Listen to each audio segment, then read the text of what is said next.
Welcome to the Deep Leadership Podcast. Today, I'm joined by Steven Cardinale. Steven is a software entrepreneur and executive. He has more than 20 years of business and technology experience, including founding and leading CID Management, one of the largest healthcare cost control software companies in the US. He is the author of a new book called Synaptic Alchemy, which provides a new way to look at innovation, entrepreneurship, and business success. So, Steven, welcome to the show. Well, I'm so excited to be here. So excited to talk to you. So excited to talk to your listeners and talk about entrepreneurship and kind of get in the weeds and dig in deep.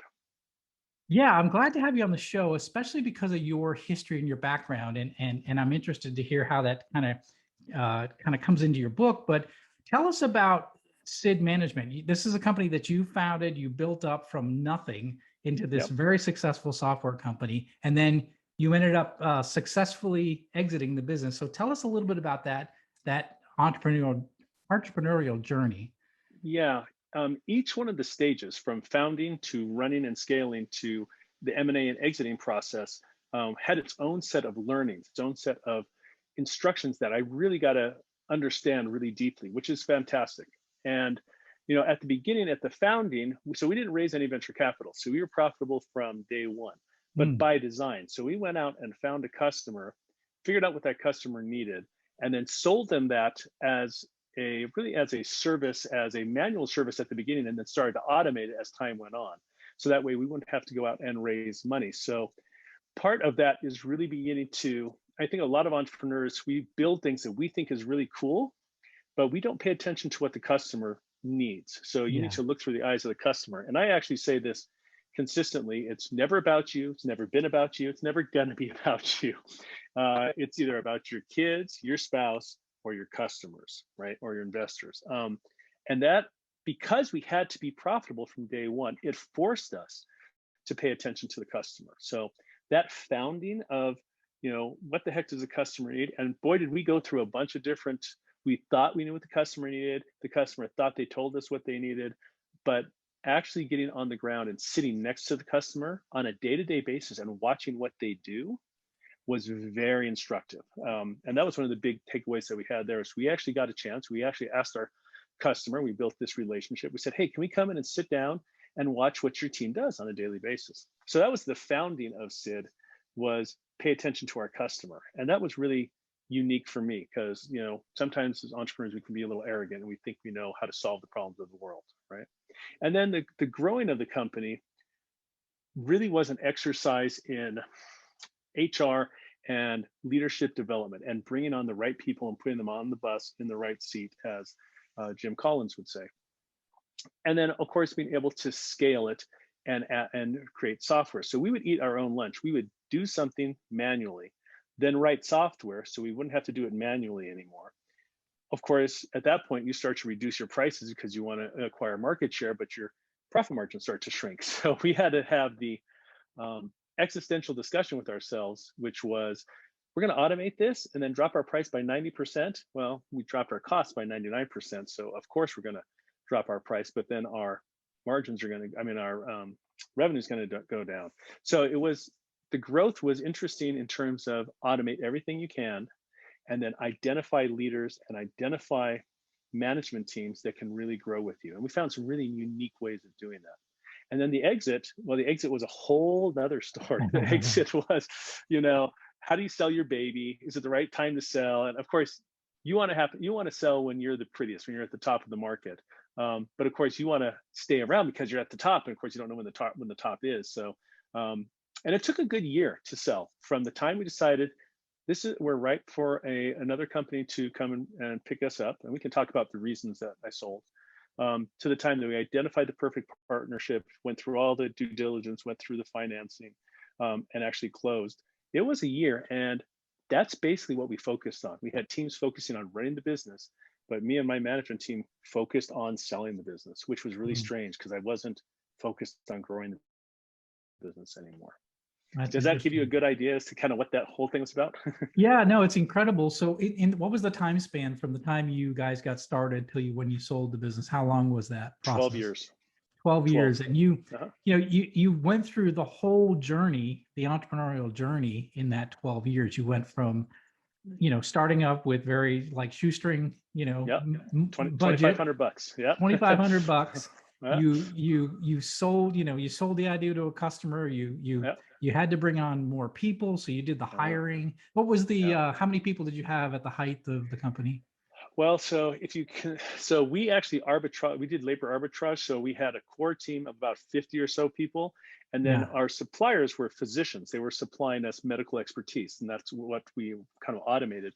And we had 700 physicians at the end who were Wow. part of our company. So one of the things that we identified very quickly was we have to get really good at recruiting. We need to build a recruiting competency, which I think most companies don't have. They don't go, well, how do I hire? Sometimes you just get invasion of the body snatchers. You just hire anybody for this one position.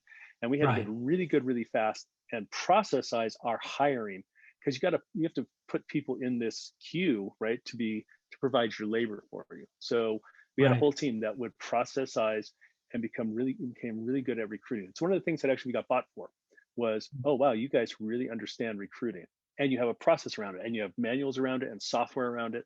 And that was one of the value adds that the guys who bought us really were appreciative of.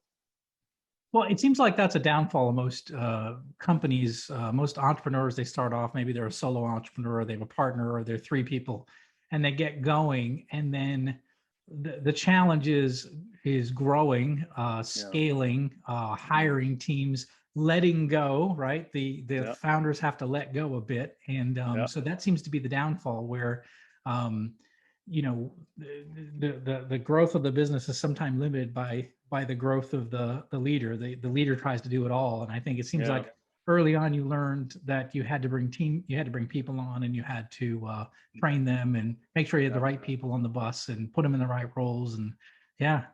And part of that was, so I follow Stoicism. So if your listeners or viewers follow the Daily Stoic, if you don't, it's Yeah. from Ryan Holiday. They absolutely should. It's free. And one of the principles is that ego is the enemy. So Yeah. when we started the company, we started with the idea in mind that we were going to build something where we were replaceable. And that's hard as an entrepreneur because you don't want to be replaceable. You want to be the guy. But the problem Right. is that you can't scale if you're the guy. Then you become a cult of personality. And you have to be able to go, I'm building a system that will outlive me, which is what legacy is all about, right? We want to be able to build something that outgrows us, but then at the same time, our egos get in the way. And Yes. then we want to build something where we're just the center of attention. It's like, so being able to say, I'm going to build something that will outgrow me. And that's the thing that adds value to both my customers and my life took a while, and you got to let go of ego. And I find myself, whenever I use the word I, like I just did, that means my ego's involved. And listening for the pronoun, I think I know what the answer is. I know what my customers need, and I know how to do this. Yeah, your ego's fully engaged, and you're guaranteed to fall somewhere very quickly. Yeah, absolutely. Yeah, it's funny because I've had a couple of guests on. We talked about vulnerability as a leader, and vulnerability isn't being Mhm. weak. It's about being open to ideas that are not your own, and Yes. being sitting back and saying, "What do you guys think?" And I know as a young leader, I ran my first plant at 32 years old, first manufacturing plant, and I thought I had to have all the answers. Yeah. And I thought I had to have the big ego. I had to be that charismatic leader with all the answers. And what I've learned now over 30 years of running businesses is that it's best that I have the right questions and be willing to 100%. listen. And it's not about necessarily having the right answers, but obviously listening. But then as leader, putting the rudder in the water, making that decision to go in a certain direction, that's really, really critical. But Yeah. it's not about you. And I think that you've identified that right away. It's not about you. It's about the customer. It's about your Yeah. employees. It's about the market. It's about cash flow. Yeah. Right. Right. Especially as an entrepreneur, it's always about cash flow. So And I'm so glad you said that you had to have better, the right questions, because so there were about 30, I don't remember if it was 32 or 37, essentially sound bites that we used to run the company. So I didn't have to micromanage everything. And one of them was, a better question is more important than the right answer, because usually the right answer to the wrong question. So my team would know for sure if they came and they said, I got the answer, I would say, great, what's the question? And they would go, oh crap, I don't know what the question is. Yeah. I I'd love say, that. go ask a better question. Stop coming up with answers. Go ask a better question. Because Yeah. if you ask better questions, you eventually get to something that's atomic, a truth, a core, right? And sometimes for us, because we're a regulated industry, my sales guys would come in and go, I've got the answer. I know how to close this customer. And I go, great. Did you go talk to their legal department? Well, no. Why? Well, because it's a regulated industry, right? We're in healthcare. Legal is going to have to sign off on this. Go ask legal how we're going to die today. And that was one of the questions that we would always ask. How are we going to die today? Where are the landmines? How are we going to lose this deal? Yeah. Better like questions. Yeah. Better questions. I like that. Yeah.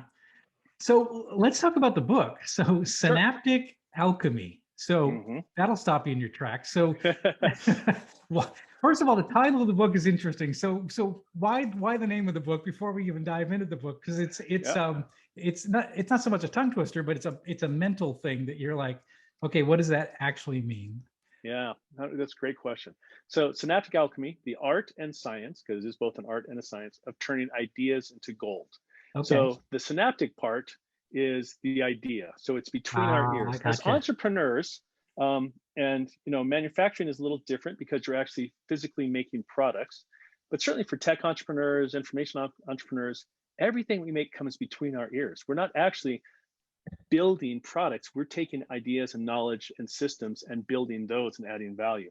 So it's between my ears, that's the synaptic part. And the alchemy part is the lead that gets turned into gold. So the lead is just our silly ideas, our silly concepts in our head. Those are pretty lead-like. They're not have a lot of value. And then you got to figure out how to mold them through a crucible and turn them into gold. And so the idea is that this is from an entrepreneur who's done it before and a guy who's got the educational background, the academic background, the academic underpinnings to support it. So it's not just ideas in my head. This is all well understood management theories from guys like Jim Collins or Jeffrey Moore, Clayton Christensen, and I consume a ton of books, whether it's on audio and a ton of podcasts like yours. So I think as an entrepreneur, if you're not consuming what other people are producing in terms of thoughts, you're at a disadvantage. And so I was thinking about how do I, extract what I got to do successfully in some fun way. And alchemy came to the surface of, it's almost like a Dungeons and Dragons kind of a thing, right? It's kind of this fun, sorcerer's idea. And so I started playing around with it and started looking it up.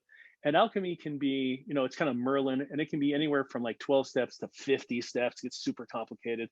And I decided, and as I was looking at it, I was realizing that I can distill this down to 3 easy to understand, hard to do, but easy to understand lessons that all successful ideas, and I mean all successful ideas, whether it's Barack Obama's presidential run or the rise of Amazon, have gone through, whether they realize it and can name it or not. And I was like, okay, now we're at core. Now we're asking better questions. We are at core truth. And there are just 3 essential principles, which I call the alchemical transformation.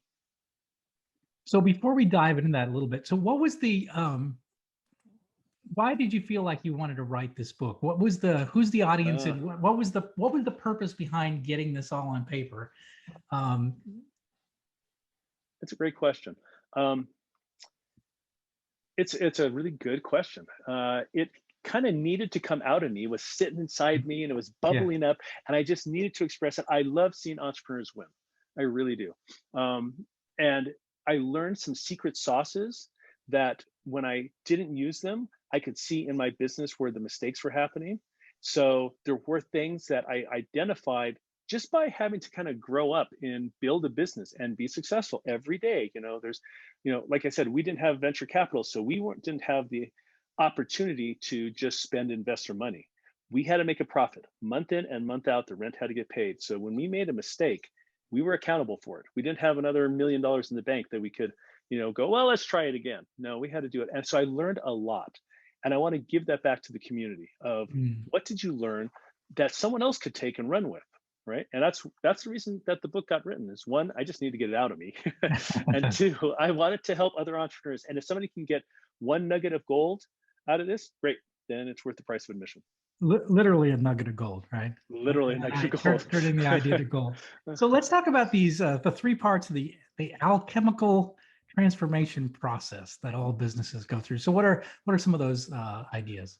So it's a little unintuitive. Okay. So there are 3 steps that and I'm going to use Amazon because it's something we all can relate to, but you can apply it to anything. And what's interesting is it's easy to see this ex facto, after the fact. Always. A priori, before this happens, it's hard to see this stuff. And if you're visionary, if you're a good entrepreneur and you can see this before your competitors can or your market can, you'll win. Hard to do, right? Easy to understand, but hard to do. So there are 3 steps. The first step is called the blackening, or destroy something. And you have to destroy an existing idea. And that's really kind of different to think about in terms of an entrepreneur. You go, I'm going to go create a company. I'm going to go create a product. And then, I come along and say, no, the first thing you have to do is destroy something. And if you think about Amazon destroyed the idea that you have to go to a bookstore to buy books. Yeah. That's the only thing that Jeff Bezos destroyed at the beginning. He didn't create e-commerce, at the beginning. He didn't change the way that we're going to do publishing. He did that later with the Kindle, right?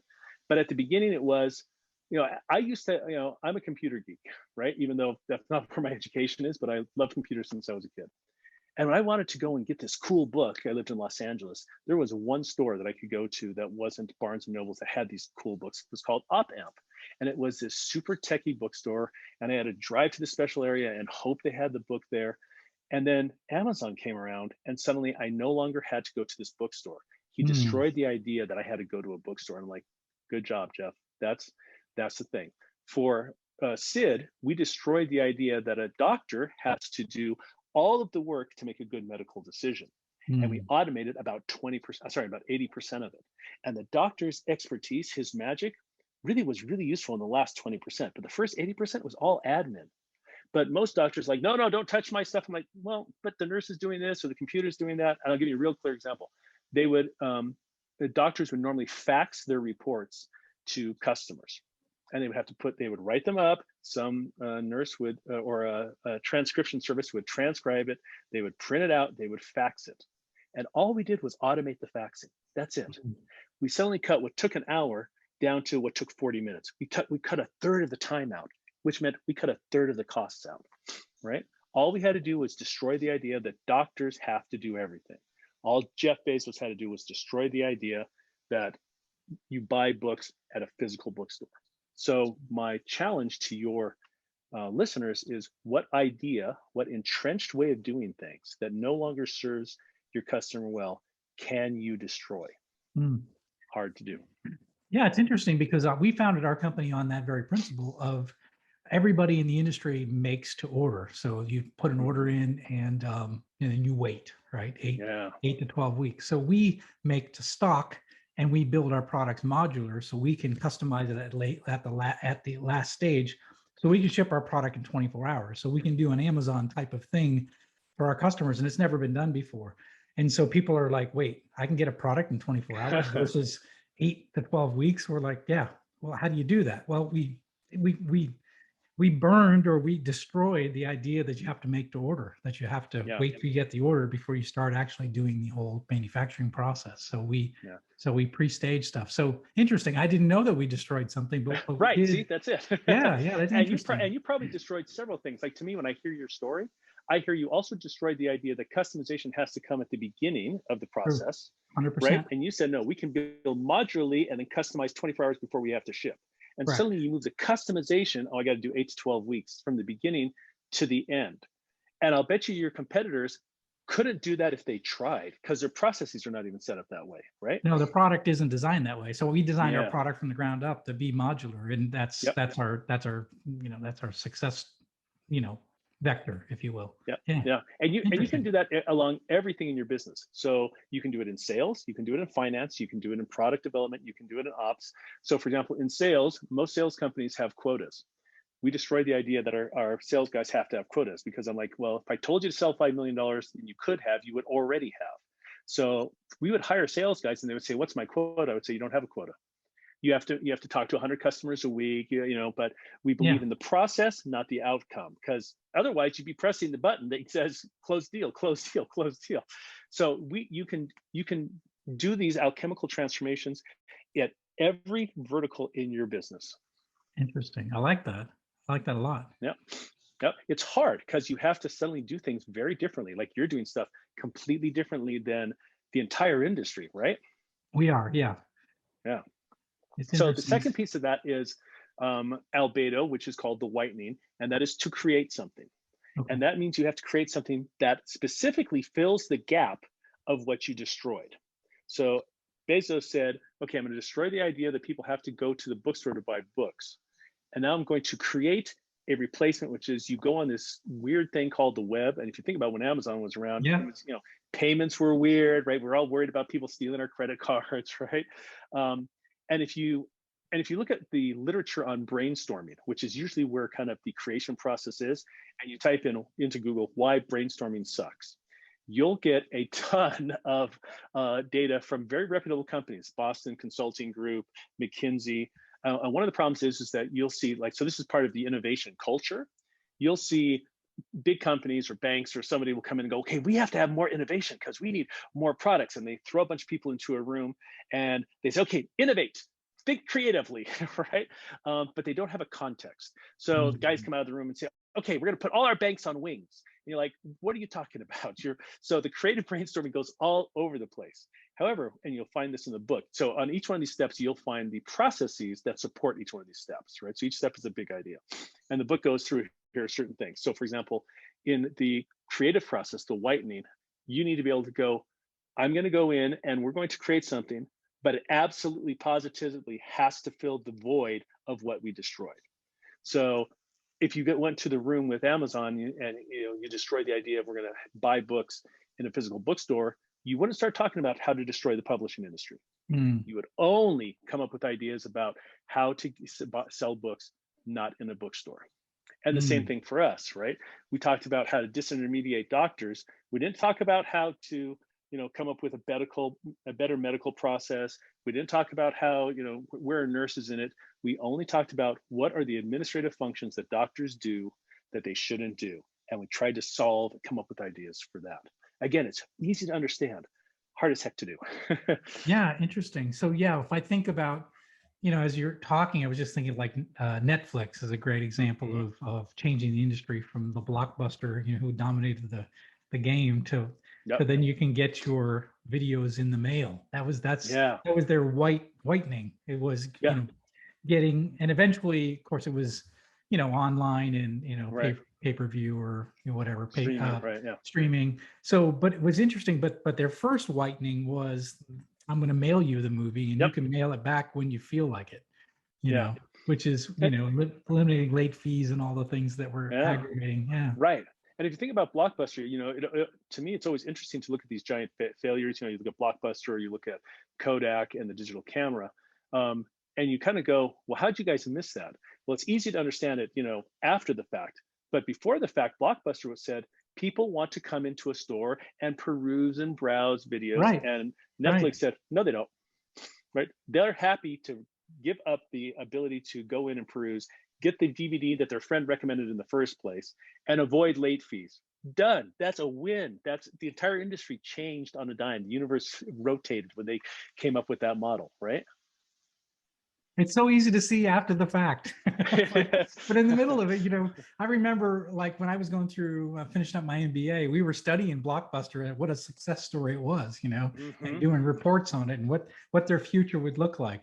And this was before Netflix just made them obsolete. I mean, made them disappear overnight almost. So that's why I say the alchemical transformation, it occurs whether people know about it or not. And when it does in a large, really visible industry, we see it. And those are the guys that win. Those become the royalty of business, right? We talk about the Netflix and the Microsoft and, and you can look back at it, but then you can also dial it way down to your individual solopreneurship or your individual company, because you can win actually some very significant wins without having to change the entire industry. You can just change a little teeny tiny portion of it with these three steps, and suddenly become better, faster, and cheaper than your competitor, right? And your competitor, because they're not thinking like this, they won't be able to catch up, right? And that's one of the things that I really wanted to bring out. And again, in the book, you'll actually see here, how do I whiten? How do I decide what's a good thing? You'll see the steps that are required to do this in the book, right? And that's one of the things that I wanted to do. As I was thinking through this, I said, okay, well, how do I do that, right? How do I, do I just think about destroying something, or is there a process? Well, there's a process to it, right? Okay, that makes a lot of sense. Yeah. What's the third element? And the third one is interesting. It's not like the other, it's the reddening, it's the breathe it into life, it's scale something. So the Okay. language I use behind the third piece, which is called rubedo, and each one of these have its own kind of funky name. Um, the third piece is build it, create something so simple that anyone can use it, and so accessible that everyone can get it. And that's the Mm, scale. And if you're not doing that, you are shooting yourself in the foot. So, for example, we talk about friction a lot. So, in our industry, we had to build things that were easy enough that everybody could get access to, and we're in a regulated industry. So, we spent a ton of time trying to reduce governmental friction. mm, So, we would go to our customers and we would say, hey, what do you have to do for the government? Oh, every quarter you have to produce these 300-page reports, which are really they're a pain to produce, and you can't screw up. They have to, the I's have to be dotted, the T's have to be crossed because you have to submit them to the regulatory agencies. Don't worry, customer. We're collecting the data. We'll produce the reports for you.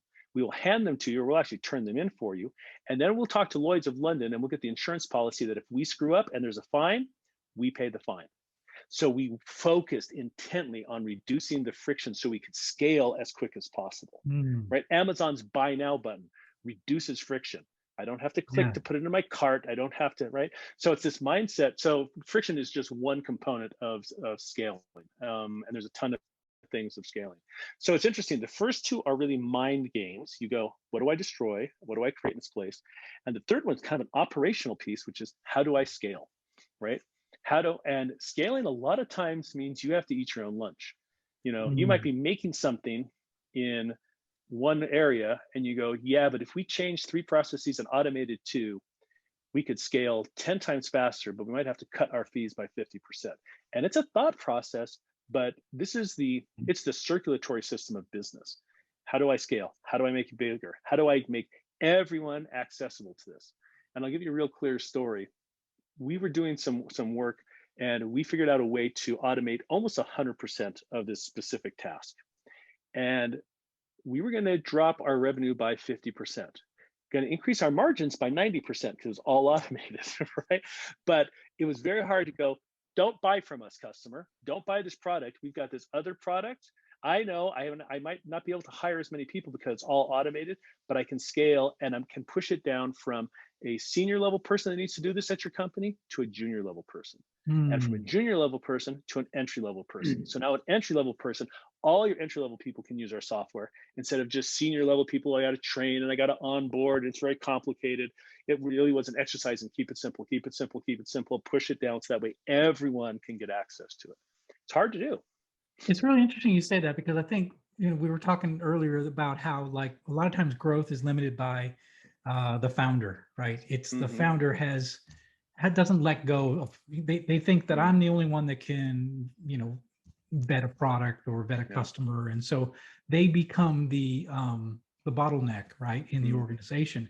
And what you're saying is that, no, let's make the decision points so easy to do that we can train up the entire workforce to do it so that Yeah. it doesn't take a specialist to make the decisions. You can actually have the decisions made at a lower level in the organization so you can scale quicker and you can bring more people on, you can train them up, show them how the process works. That's really interesting because I think it's hard to do, like you mentioned, because a lot of times what your expertise as an entrepreneur, you start a business because you're an expert at something. And what you're saying is that you got to let go of that expertise and you've got to systemize it and you got to put it down to the lowest levels. And that's, again, as we talked about earlier, that's an ego thing, right? That Yeah. you have to let go a little bit. And Yep. 100%. And you have to build systems then that can take your competency and your intelligence and spread it out. And so then, very much becomes, you were a great violinist and you became the first chair violinist in the orchestra, but you're moving from first chair violin to conductor. And your job as conductor is to make not just the violins, but to make every instrument play more beautifully, more efficiently, louder, cleaner.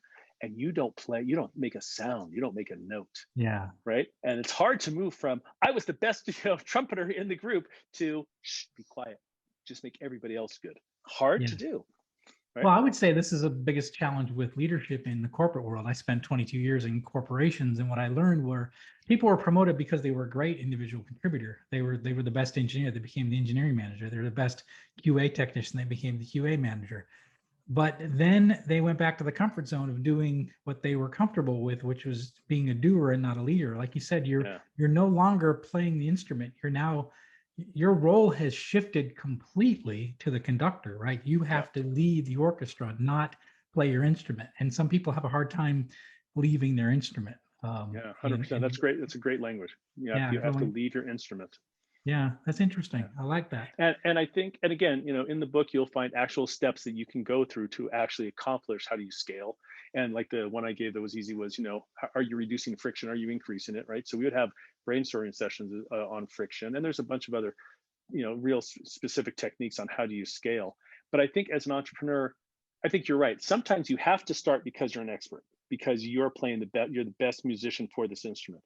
But your mindset has to be very quickly to, I'm going to build a entire orchestra around this, and I'm going to move from this. If your mindset stays fixed in the I'm going to be the best, first chair violinist, then you won't grow your company or your project or your team, right? If you let go and go, I'm going to build the most beautiful orchestra, the most beautiful project, the most beautiful team, or a most beautiful P&L, whatever it happens to be, then your mindset is becoming a growth mindset instead of a fixed mindset. And you'll be able to grow. And at that point, you'll be able to leave a legacy. You'll be able to, people will see the beauty in what you create, which is not just them clapping because you gave a great performance. It was the orchestra you've created. So I think it's okay to be a really good musician at the beginning, but your mindset has to be, I'm going to become a conductor very quickly, as soon as I can. Wow, that is really a great nugget right there. I think, especially for the listeners of this podcast, because we're, always talking about leadership and how do we grow and how do we become better leaders. And I think you've just touched on a really, really important point: is you have to make that shift into I'm going to create a beautiful orchestra, which means leading people, and motivating them properly and directing them properly. And that's a whole shift in mindset from playing an instrument. So that's really powerful. Well, listen, I didn't even get close to all the questions I wanted to talk to you about, but this has been a really fascinating discussion, and there's so much more in this book that we didn't even get to. But absolutely. Can you tell us how people can find out more about you and the book, and how to get in contact with you? Yeah. So it's pretty easy. You can find the book on Amazon, Barnes and Noble, basically anywhere you go and buy books, you can find that available there. You can get a hold of me. I'm on LinkedIn, so Synaptic Alchemy is not really on LinkedIn. I just do me. So just go search for me, Steven Cardinale on LinkedIn. You'll find me. And then you can always go to www.synapticalchemy.com or the Facebook group, which would be facebook.com/synapticalchemy. And if you just type Synaptic Alchemy into the internet, you'll pretty much find us pretty quickly. I would imagine you're the only one with that name. I think I am. Yes, it's a good name. Well, this has been really good, Stephen. So the book is, and I really encourage you guys to pick it up, it's Synaptic Alchemy, and Steven Cardinale. I really appreciate you being here and sharing. This has been fantastic. So thank you for coming on the show. Great. I appreciate it. It was wonderful. I appreciate it. Thank you very much. Well, that's it for today. Thank you for listening to Deep Leadership. If you like this podcast, please subscribe and share so we can continue to build a world with better bosses. Until next time, this is John Rennie saying take care and lead well.